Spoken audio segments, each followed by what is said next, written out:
यो फुच्ची चाहिँ यहीँ बसेछ, यही उयो सोफामा सुत्ने गरेछ। 2 दिन भयो, अझै पनि मलाई भागेर हिँडिरहेछ। मैले यसलाई पक्रिनु सकेको छैन। धन्य राम्ररी खाइरहेछ, दुब्लो छ। यसको दिदीबहिनी 4 जना थियो, अर्को कहाँ डिसपियर भयो। यो एउटा बाचिया छ। मैले सबैलाई हेल्प गर्ने प्रयास गरिरहेको थिएँ, तर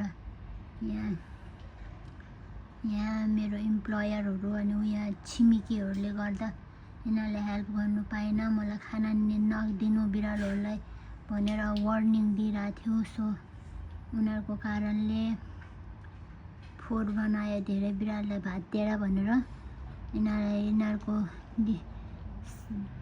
3 जनालाई हेल्प गर्नु पाएन, कहाँ गयो। अनि यसको आमालाई चाहिँ धेरै दुःख स्टोरी छ आमाको बारेमा। अनि यो नानीलाई चाहिँ अब छिटोभन्दा छिटो एडप्सन घर, एकदम सेफ घर खोज्ने प्रयास गर्नेछु। राम्ररी खाइरहेछ। यो फुच्ची चाहिँ यहाँ खाना खाइसकेर अब त्यहाँ गएर के गरेर बसेछ हेर न। त्यो सोफाभित्र बोजूले चाहिँ बिरालोहरू बस्छ भनेर त्यो सोफामा प्लास्टिक लगाएर गर्नुहुन्छ। अनि बिरालो चाहिँ दुलोबाट झिलेर त्यो भित्र बसिहाल्छ। त्यो के गरेर खाना खाइसकेर साफ गर्दैछ। खुट्टा उभा हेर न, मैले यत्रो छ, 1 महिना नै बजेन।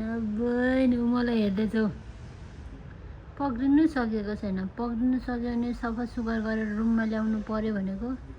Anyways, she is safe and happy now. God bless you baby.